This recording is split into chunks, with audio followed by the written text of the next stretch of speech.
Hey, thanks for joining me here on the Ozzstar Cars channel. I'm Glen. Today's fun project, we've got an E36 BMW here, and the owner says that there's a clunking sound. So I'd worked on this car a while back, and I told him when I was under there I had seen the transmission mounts look shot. But we're going to go under there and inspect them. There's a clunk sound, he's saying, so when this is a manual transmission, so when he's shifting, he's hearing a clunk, or sometimes on acceleration he hears it, or deacceleration. Anyway, why don't we get under there, check those mounts out, and see what it's all about.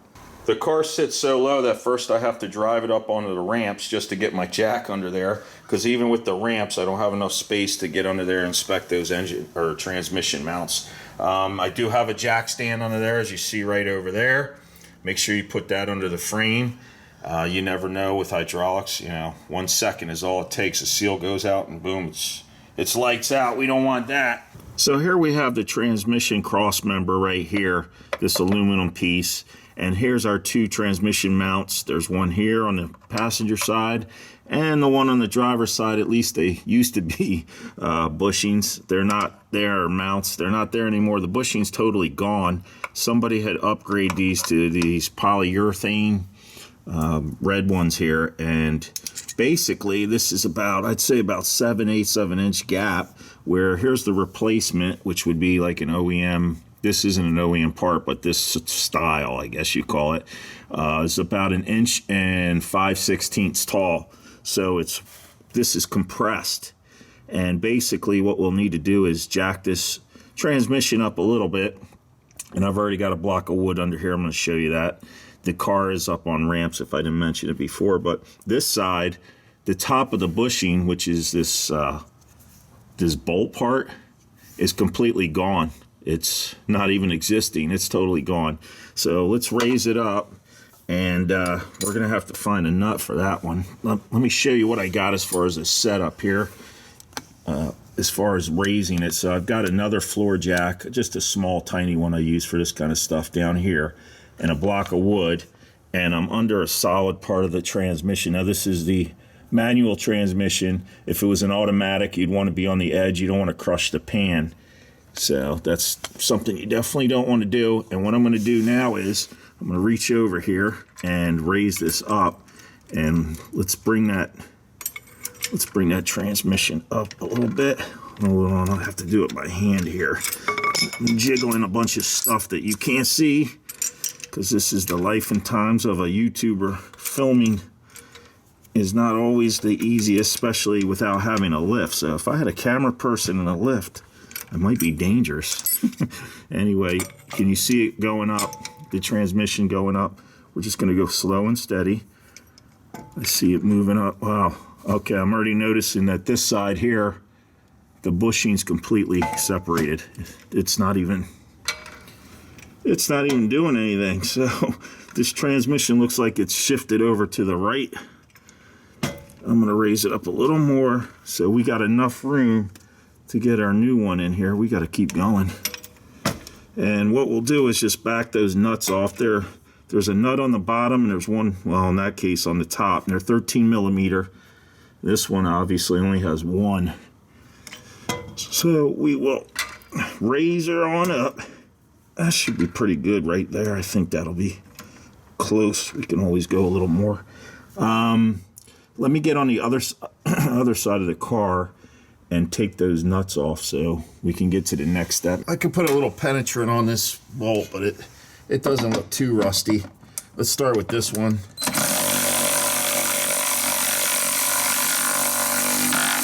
Oop, she's spinning on me, so I'm gonna have to grab a hold of it. It's really tight to film. Hopefully I won't knock the camera out of the way.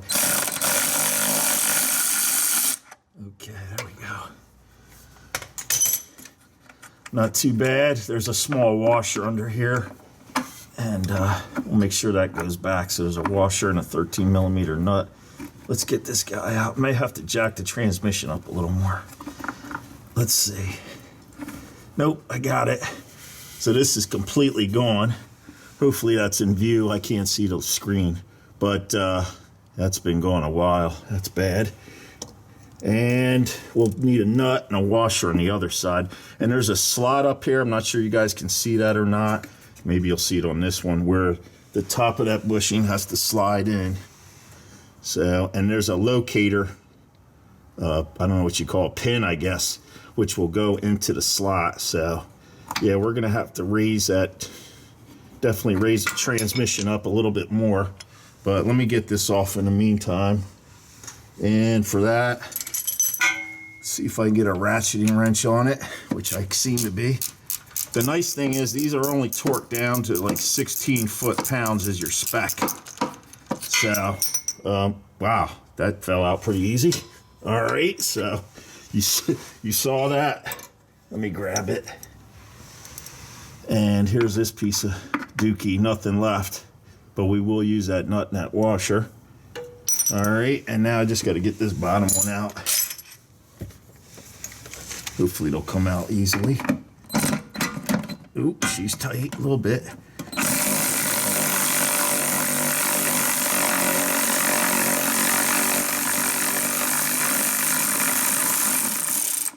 Alrighty, I like that. And let's see, this sucker doesn't want to come loose. Let's hit it. Let's give it a tap. Oh boy, I might have to go get the hammer. Let me see. Hacking at its finest. There it goes. All right. Bingo, that one's out. Completely toast. And let's get to the next step, which will be to raise this up a little bit more to fit our new bushing in.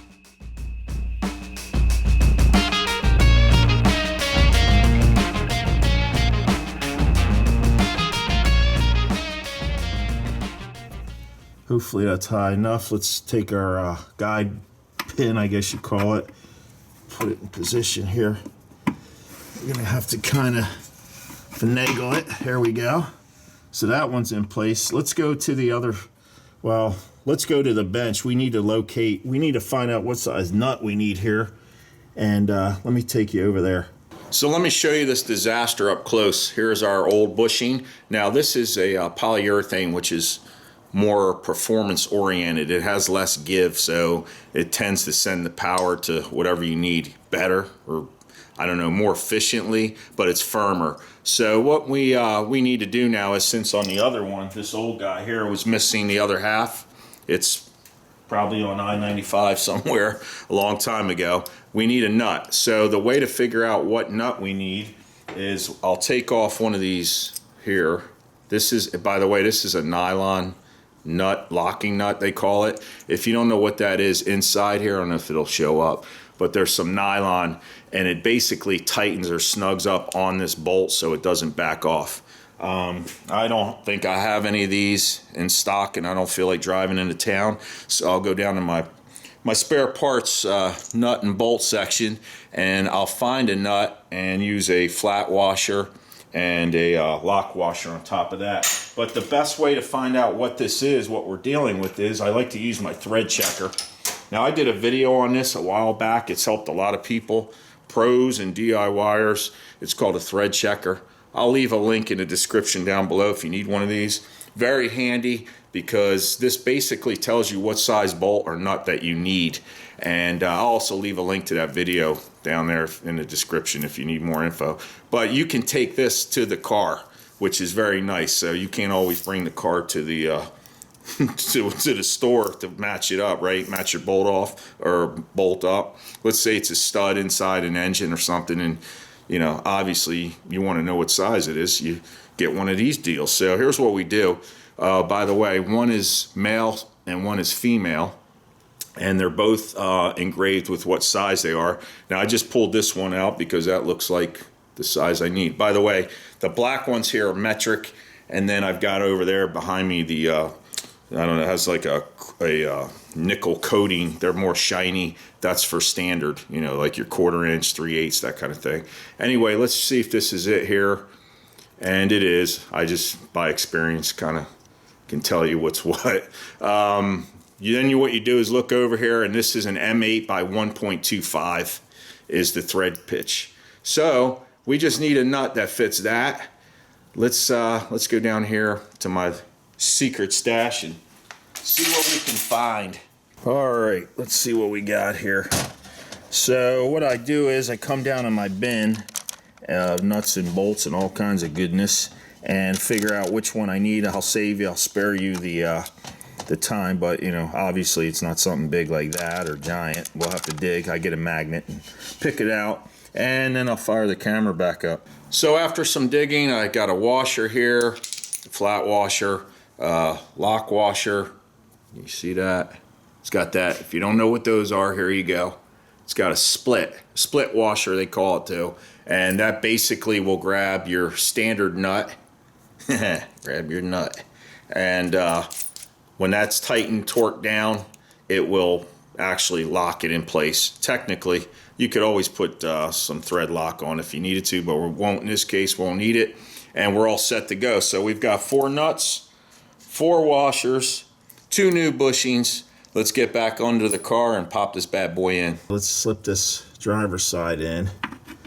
Hopefully it'll slip in all right for us. And yep, there we go. So now what I want to do is cautiously slowly bring this down, this jack. I'm going to lower the transmission, put a little bit of weight, and make sure that those notches line up with our, can you see that moving? Just make sure it's in there. We're good. That's good. And I'm going to put just about full weight on this. There we go, so it locks in there. That's good. Okay. All right, now it's just a matter of taking our nuts, or washer and the nuts, and torquing everything down. I think I mentioned it's only 16 foot-pounds is the spec, so you don't have to get too crazy on it, you know. You don't have to over-tighten these. And I was talking to Brian over at the How To Automotive channel. If you haven't checked out his YouTube channel, you should. He's got a lot of great repair videos and tips and tricks. Anyway, he's worked on a lot of these BMWs, and we were talking, and he told me the other thing to, you know, that can go bad with this, with that symptom of the clunking, is right up in here is what's called your flex plate. This one's been changed out to polyurethane, I believe, too. It's really, it doesn't seem like soft rubber. I don't see any cracks in it. But right up here at this coupler here, at the front of, this is the drive shaft, at the back of the transmission flange here, those can crack and go bad. You also want to check the center support on the drive shaft, which you cannot visually see unless you drop the entire exhaust system out, take off the heat shield, and then you can see that those can go bad too. And then there, I believe there's another flex plate at the other end of the transmission where it meets the rear differential. So check all those. That could also lead, I should say, to a lot of excessive play. But anyway, I got this one started. Let me get the nut and the washer on this bottom one. You guys know how to, I'm sure you know how to put a nut and a washer on, right? What's challenging is when you do it upside down. That makes it fun. So, and like I say, I'll just torque these down to the proper spec. There we go. This up. That's good for now on the bottom. And then I'll get the top and we're all set.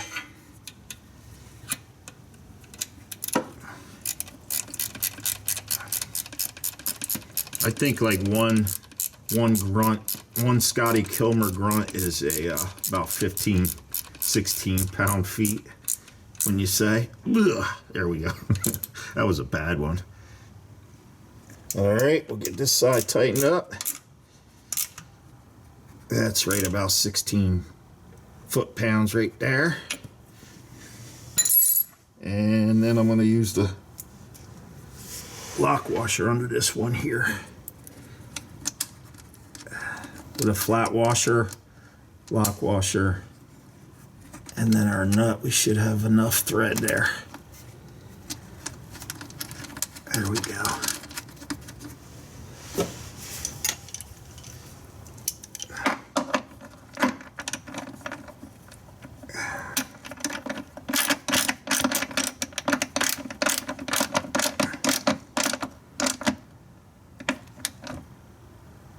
Okay, not going ballistic.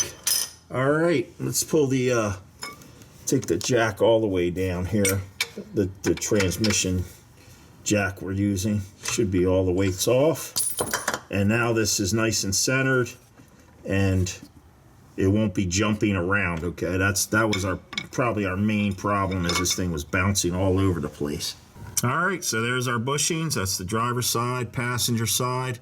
There's that flex disc I was telling you about right up here. A little closer view. We're all set. The transmission's centered now. Won't be hopping around, jumping around, skipping, all that fun stuff. Time to drive it and have fun. All right, selfie outro. Here we go. So thanks for stopping by. I hope this video helped you out if you're having this issue. It's not too difficult of a job. The hardest part with this car is it just sits so low. Just getting the thing jacked up in the air, getting enough space to get under there to do your work. So one of these days, maybe I'll get a lift. I got to make room in here. But anyway, that's about it for that. If you haven't subscribed to my channel yet, please do so. I've got tons of videos out here. Not tons, only maybe 250. I'm just a newbie. So I appreciate you checking it out. Leave any questions, comments, concerns you might have down below. And I've got to go under there now. This thing's got a nasty power steering fluid leak. So we got to go figure that one out. So I'll see you on the next one. Take it easy.